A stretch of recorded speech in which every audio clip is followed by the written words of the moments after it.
नमस्कार मित्रों, आज से हम लोग अपने कॉन्स्टिट्यूशन ऑफ इंडिया के दूसरे यूनिट की शुरुआत करेंगे। हमने पिछले वीडियो तक यूनिट 1 को पूरी तरह से समाप्त कर दिया था। इस यूनिट में आज हम पावर्स ऑफ पार्लियामेंट पढ़ेंगे। तो पावर्स ऑफ पार्लियामेंट पढ़ने से पहले हमें पार्लियामेंट के बारे में जानना होगा कि आखिर पार्लियामेंट होता क्या है। तो चलिए हम लोग शुरू करते हैं। तो पार्लियामेंट का जो टर्म है, जो पार्लियामेंट शब्द है, वो फ्रांस से लाया गया है। अगर आप गूगल पर पार्लियामेंट शब्द को ट्रांसलेट हिंदी में कीजिएगा तो इसका अर्थ निकलेगा उल्लुओं का समूह। हालांकि बात गलत नहीं कहा गया है, वहां बैठे हुए सभी लोग, चलिए, मदर ऑफ इंग्लैंड को, इंग्लैंड के एक बहुत बड़े हुए पॉलिटिशियन, उन्होंने एक सभा में पार्लियामेंट को मदर ऑफ इंग्लैंड को मदर ऑफ पार्लियामेंट बताया। हालांकि इसकी कोई भी पुष्टि नहीं की गई है, उन्होंने सिर्फ एक सभा में कहा। इसके बाद औपचारिक रूप से इसका कोई ऐलान नहीं हुआ है, लेकिन मदर ऑफ पार्लियामेंट इंग्लैंड को कहा जाता है। Indian parliament is decided to build in 1919 reform. तो देखिए 1919 में जब मॉन्टेस्क्यू रिफॉर्म आया तो पहले था कि वायसराय हाउस, जिसे अभी राष्ट्रपति भवन कहते हैं, वहीं से पूरी भारत पर शासन किया जाता था। लेकिन 1919 रिफॉर्म में जब रिप्रेजेंटेटिव बढ़ा दिया गया तो ये विचार विमर्श के बाद ये निर्णय लिया गया कि एक भारत में पार्लियामेंट बनाया जाए। तो इस पार्लियामेंट बनाने की नींव 12 फरवरी 1921 में रखी गई और लगभग 6 साल के बाद हमारा पार्लियामेंट बनकर तैयार हो गया। लॉर्ड इरविन उस समय के जो वायसराय थे भारत के, उन्होंने इसका उद्घाटन किया और कुल 83 लाख कीमत से बनकर हमारा पार्लियामेंट तैयार हो गया। हमारा पार्लियामेंट सिर्फ पार्लियामेंट नहीं है, भारत के आजाद भारत के जन्म से लेके भारत की प्रगति, भारत के निर्माण, भारत ने आज तक जो भी कुछ हासिल किया है वो सब का गवाह है हमारा पार्लियामेंट, हमारा आइन। अब पार्लियामेंट की चर्चा हमारे संविधान के आर्टिकल 79 79 से 122 तक की गई है और इसकी चर्चा हमारे भाग 5 चैप्टर 5 में की गई है। Parliament consist of 3 body, president, Lok Sabha और राज्यसभा। देखिए, जब भी हम पार्लियामेंट बोले आप लोग समझ जाइएगा कि वो 3 बॉडी है, एक लोकसभा, एक राज्यसभा और प्रेसिडेंट। क्योंकि कोई भी जब बिल को एक्ट बनाना रहता है तो ये तीनों की मंजूरी लेना बहुत जरूरी रहता है, प्रेसिडेंट की, लोकसभा की, राज्यसभा की। हाँ, कुछ ऐसे बिल होते हैं जैसे मनी बिल जिसमें राज्यसभा की मंजूरी नहीं चाहिए। आर्टिकल 1 से जितने भी जुड़े तथ्य हैं उसमें प्रेसिडेंट की अनुमति नहीं चाहिए, लेकिन आमतौर पे तीनों की अनुमति चाहिए। India parliament is divided into 3 category, Lok Sabha, Rajya Sabha and central hall. अब इसे समझते हैं।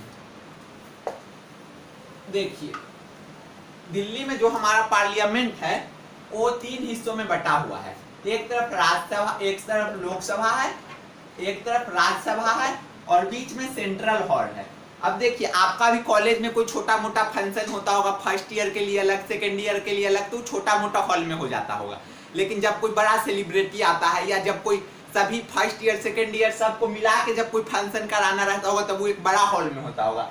वैसे ही जब भी लोकसभा और राज्यसभा मिल के बैठती है तो सेंट्रल हॉल में बैठती है, और ना तो लोकसभा में बैठती है ना तो राज्यसभा में। वो बहुत बड़ा हॉल है, जब कोई बड़ा अतिथि आते हैं तब सेंट्रल हॉल में ही उनको बैठाया जाता है। बहुत एकदम शानदार चकाचक है। अब तो खैर पार्लियामेंट सेंट्रल विस्टा प्रोजेक्ट के तहत नया पार्लियामेंट भी बन रहा है एकदम। अब आते हैं पावर्स ऑफ पार्लियामेंट। आखिर पार्लियामेंट के क्या क्या अधिकार हैं? तो सबसे पहला अधिकार पार्लियामेंट का लेजिस्लेटिव पावर है।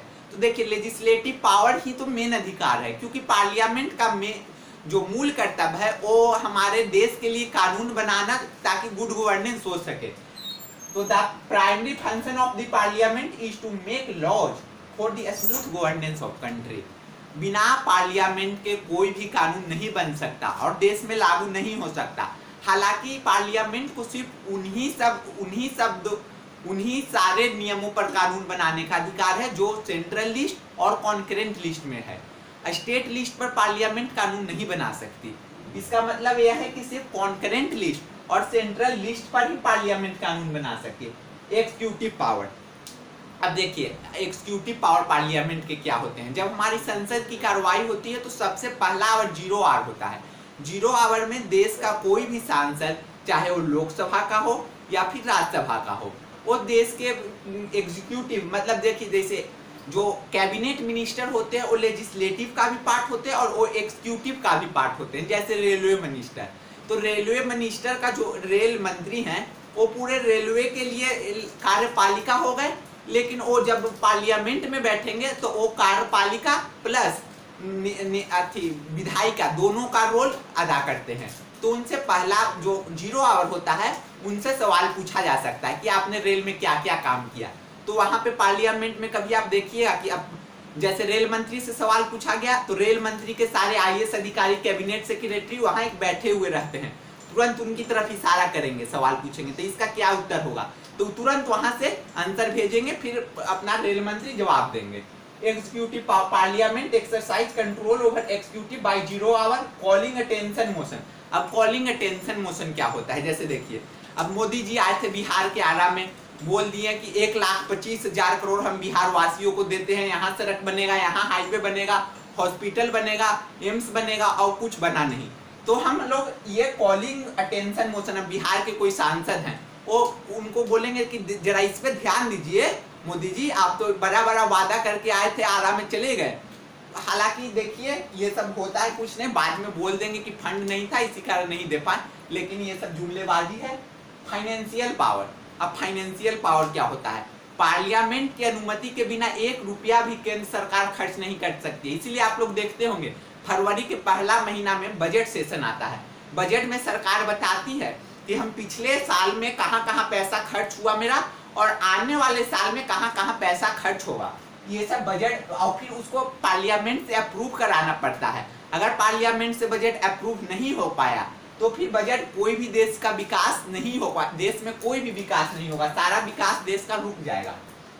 No taxes can be levied और collected without the consent of parliament.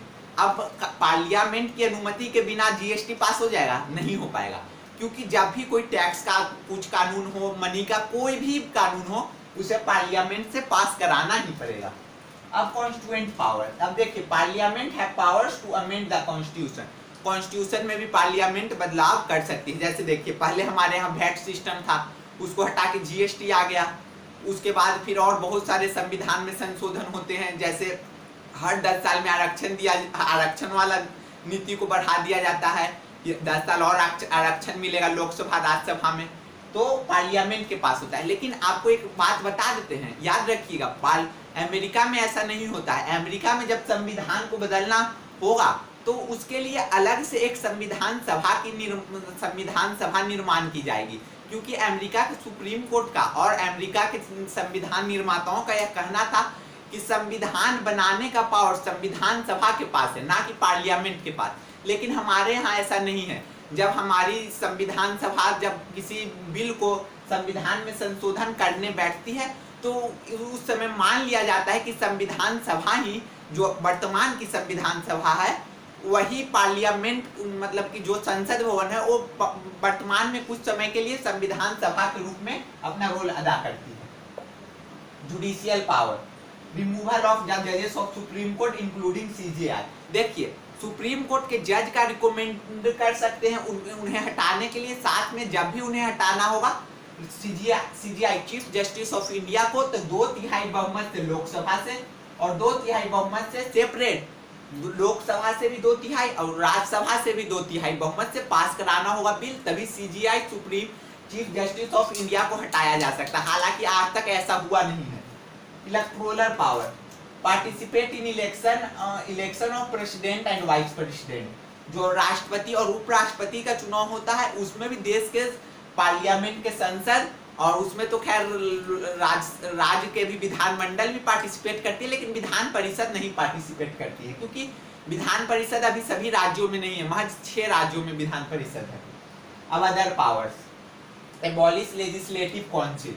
अब देखिए आर्टिकल मैंने आपको पढ़ाया था यूनिट 1 में कि किसी भी राज्य में सरकार को भंग करने का पावर रखती है संसद भवन। जैसे देखिए राष्ट्रपति अगर चाहें तो 365 का हवाला देके 356 लागू करके तुरंत किसी भी राज्य के सरकार को भंग कर सकते हैं, लेकिन जैसे ही भंग किया फिर 6 महीना में उन्हें लोकसभा से और राज्यसभा से 50% बहुमत से पास कराना होगा, नहीं तो वह अवैध हो जाएगा। इसलिए संसद ये शक्ति रखती है।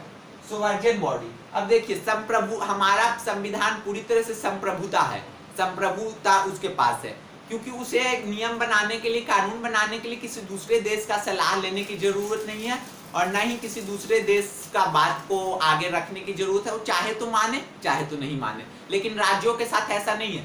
राज्यों की जो विधानमंडल है उसे संसद की बातों को मानना ही पड़ेगा, वो संसद से छूता नहीं है, क्योंकि हमारा जो देश है वो फेडरल होने के बावजूद यूनियन के करीब है। इसीलिए जब आप आर्टिकल 1 पढ़िएगा तो वहां लिखा हुआ है India that shall be Bharat is A union of state. Union शब्द का वहां पर बहुत ज्यादा महत्व है। इंक्रीज और डिक्रीज एरिया ऑफ स्टेट, किसी स्टेट का नाम बदलना हो, अब मान लीजिए कि बिहार का नाम बहार करना है, दिल्ली का नाम कुछ और बदल के करना है, तो वो सब आराम से संसद कर सकती है। 50% सिर्फ चाहिए बहुमत, और वहाँ उस दिन जो प्रेजेंट है उनका 50% चाहिए। मान लीजिए कि उस दिन 100 सांसद प्रेजेंट हैं, तो 50 सांसदों का आप समर्थन ले आइए, किसी भी स्टेट का एरिया चेंज हो जाएगा, नाम बदल दीजिए, कुछ भी कर दीजिए।